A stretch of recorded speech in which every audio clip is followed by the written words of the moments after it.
Sebelumnya, kita udah bongkar fakta program BBM gratis, makan siang dan susu gratis, proyek IKN, alutsista bekas, food estate, sampai politisasi bansos. Kali ini, kita kupas tuntas 3 program unggulan Pak Ganjar dan Prof. Mahfud. Paslon 03 ini punya 21 program unggulan. Yang jujur ya, saking banyaknya, jadi bingung nih mana yang beneran realistis dan mana yang gimmick doang. Internet gratis, gaji guru 30 juta, dan pengesahan RUU perampasan aset.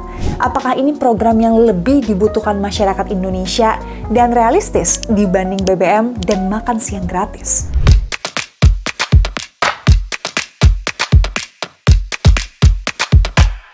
Hai, kabar baik di sini. Semoga di sana juga ya. Masih dalam series Bongkar Fakta setelah sebelumnya kita udah bahas program Paslon 01 dan 02, kali ini giliran 03, biar adil ya. Walaupun bentar lagi pemilu, hopefully series ini masih bisa kulanjutin ya, tapi mungkin nggak bakal serutin sekarang. Ngomongin soal program 03, jujur nih ya, menurutku dari 21 program unggulan mereka, mostly tuh lebih berbobot, nggak banyak bagi-bagi duit gratis atau sekedar ngasih ikannya. Program internet gratis emang ada unsur gratisnya, tapi justru internet tuh nggak bisa dijual dan dimakan, so penerimanya ini tuh dipaksa pakai bantuan ini untuk naikin produktivitas mereka. Terus ada juga satu keluarga miskin, satu sarjana, satu desa, satu vaskes, satu nakes, kuliah gratis untuk anak prajurit, dan lain sebagainya. Mungkin ini program-program yang rakyat Indonesia butuhkan. Tapi belum tentu ini tawaran yang menarik nih dan disukai oleh mayoritas pemilih.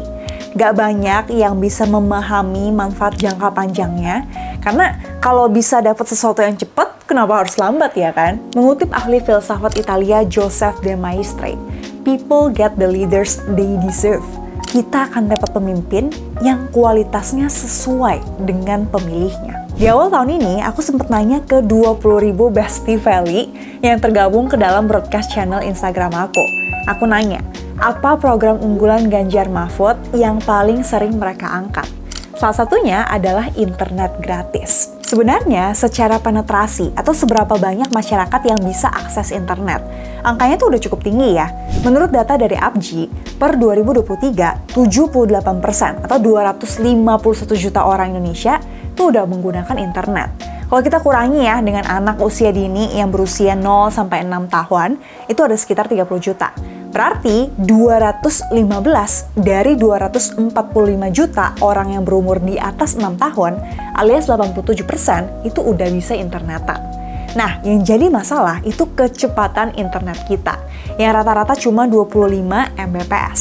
Ini urutan ke-9 dari 11 negara ASEAN dan ke-100 dari 145 negara di dunia. Makanya kita tuh butuh ordal dan bantuan teman IT ya kalau kita mau war tiket konser Coldplay atau Blackpink. Terus seberapa penting sih internet buat kita-kita ini sampai harus digratisin? Menurut data dari BPS, mayoritas pengguna internet Indonesia itu sekitar 30% adalah buruh dan karyawan. Sayangnya nggak ada informasi lanjutan nih, mereka pakai internet buat hal yang produktif atau scrolling sosmed doang. Tapi kita kan tahu nih, zaman sekarang perusahaan tuh udah lebih banyak rekrut karyawan lewat internet. Jadi, kalau aja pencari kerja ini punya akses internet yang baik dan kemampuan mencari informasi, nggak perlu lagi nih kita lihat antrian lamaran kerja yang nguler kayak gini. Kalau proses ini bisa didigitalisasi, kita bisa ngelamar ke belasan, puluhan perusahaan dalam sehari. Nggak perlu buang uang transport dan bisa pakai waktu kita itu untuk hal yang lebih produktif. Belum lagi kalau ngomongin live shopping ya di TikTok dan Shopee yang ngetren banget sekarang. Ini kan marketnya UMKM nih, alias pengusaha yang sekitar 12% dari pengguna internet. Ada yang tiap hari live, bahkan ada juga yang live 24 jam sehari. Bisa bayangin nggak sih berapa banyak kuota yang terpakai, uang yang habis, dan apa jadinya nih kalau sinyalnya lemot. Nah tapi Ganjar Mahfud tuh pernah bilang, kalau program internet gratis ini akan dimulai untuk pelajar dan guru dulu. Kalau merujuk pada data BPS, jumlah siswa dari SD sampai SMK itu ada sekitar 53 juta. Mahasiswa itu hampir 10 juta, dan guru itu 3,4 juta. Jadi total 66 juta orang. Nah kalau masing-masing itu dapat internet gratis 500 MB per hari, berarti setahun kan 183 giga. Nah harga rata-rata internet Indonesia itu 4.400 per giga. Berarti total anggaran untuk membiayai internet gratis itu 183 giga dikali 4.400 per giga sama dengan 805.000 per orang per tahun. Kita kalikan dengan 66 juta pelajar dan guru sama dengan 53 triliun. Angka ini jujur tergolong masih realistis ya, dibanding program BBM gratis yang butuh 250-an T atau makan siang gratis yang butuh 450-an T per tahun. Tapi tentu ini belum termasuk dengan pembangunan jaringan internet di area 3T. Anggaran ini juga hampir 4 kali lipat lebih besar dari budget Kemenkominfo yang cuma 15 T di 2024. Gimana? Kalau menurut kalian program internet gratis ini menarik nggak sih? Diskusi di komen ya. Program kedua dari Ganjar Mahfud yang paling banyak di request untuk dibahas adalah gaji guru 30 juta. Ngomongin soal pendidikan emang nggak ada habisnya, karena ini isu yang sangat kompleks. Kalau kita lihat dari PISA Score yang mengukur kemampuan membaca, sains, dan matematika dari siswa di seluruh dunia, itu trennya menurun di 2022. Bahkan kita mencapai titik terendah dalam 23 tahun terakhir. Emang ada efek learning loss dari COVID, tapi masa iya sampai separah ini sih? Selain itu, gaji guru kita itu juga salah satu yang terendah di ASEAN dan juga di dunia. Alhasil, nggak kaget ya, 42% dari korban pinjol ilegal itu guru, bahkan jauh lebih tinggi dari korban PHK yang cuma 21%. Dan yang lebih tragisnya lagi, di saat yang sama, anggaran pendidikan kita mencapai 665 T di 2024, naik 20% dan titik tertinggi sepanjang sejarah.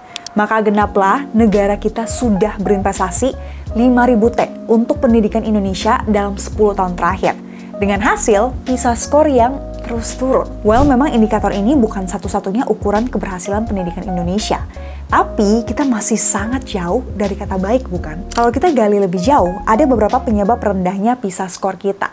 Pertama, kondisi sosial psikologis siswa, di mana 41% dari siswa itu pernah menjadi korban bullying. Kita tuh peringkat 5 dari 78 negara dalam konteks ini. Kedua, kualifikasi guru. 49% guru kita itu ijazahnya di bawah S1. Bahkan 35% atau sepertiganya itu mohon maaf lulusan SD dan SMP. Ketiga, dari sertifikasi guru. Kurang dari 50% guru SD sama SMK yang sudah tersertifikasi.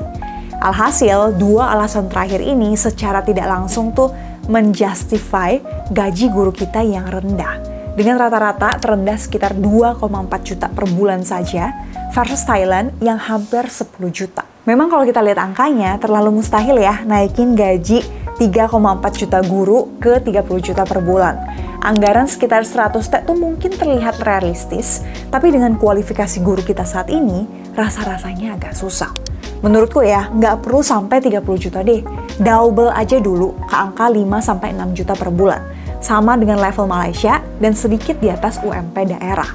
Anggarannya dari mana? Selama ini, sekitar 80-90% dari dana desa itu dipakai untuk infrastruktur, BLT, dan administrasi pengurus desa. Kalau memang sumber daya manusia adalah prioritas di 5 tahun mendatang, dana desa ini bisa dialihkan untuk peningkatan kualitas guru, pendidikan, dan penyediaan makanan bergizi untuk menurunkan tingkat stunting. Coba deh kalau kalian yang nonton ya, ditawarin jadi guru dengan gaji minimal 5-6 juta per bulan. Pada mau nggak jadi guru? Lanjut ke program ketiga, pengesahan RUU Perampasan Aset yang kerap didorong oleh Prof. Mahfud saat menjabat sebagai Menko Polhukam. Nah, konteksnya gini, menurut data ICW, dari 62 T aset negara yang dikorupsi di 2021, hanya 1,4 T atau 2,2% yang berhasil diselamatkan. Artinya, lembaga hukum kita nggak mampu nih kasih efek jera ke koruptor dari segi ekonomi. Jadi ya iyalah mendingan korupsi gede, dihukum bentar, tapi keluarga kita bisa menikmati hasilnya 7 turunan. Jadi nggak heran indeks persepsi korupsi kita tuh nggak kemana-mana dalam 10 tahun terakhir. Artinya, 10 tahun pemerintahan Jokowi di mana PDIP yang juga mengusung Ganjar Mahfud juga menjadi penguasa legislatif, bisa dibilang tidak berkontribusi apa-apa nih terhadap agenda pemberantasan korupsi di Indonesia. Dan RUU ini tuh bukan barang baru, udah diajukan sejak 2012. Dan Prof. Mahfud sebagai Menko di bidang terkait, selama 5 tahun ini juga belum mampu tuh menggolkan RUU ini. Apalagi ya, kalau ngomongin undang-undang, bola terakhirnya kan ada di DPR nih. Dan di 5 tahun terakhir, lebih dari 80% DPR itu tuh koalisi koalisi pemerintah. Jadi hal ini emang balik lagi ke ketua umum tiap partai. Jujur sih aku pesimis ya, kalau Ganjar Mahfud menang, RUU ini bisa lolos jadi undang-undang. Nah itu dia 3 program unggulan Paslon 3. Gimana? Menurut kalian lebih bagus dan realistis nggak dari program 01 dan 02? Semoga series bongkar fakta ketiga calon Pilpres 2024 ini bisa bantu kalian nentuin pilihan dengan lebih mantap ya. Please, kalau bisa jangan golput, karena pemimpin kita tergantung pemilihnya.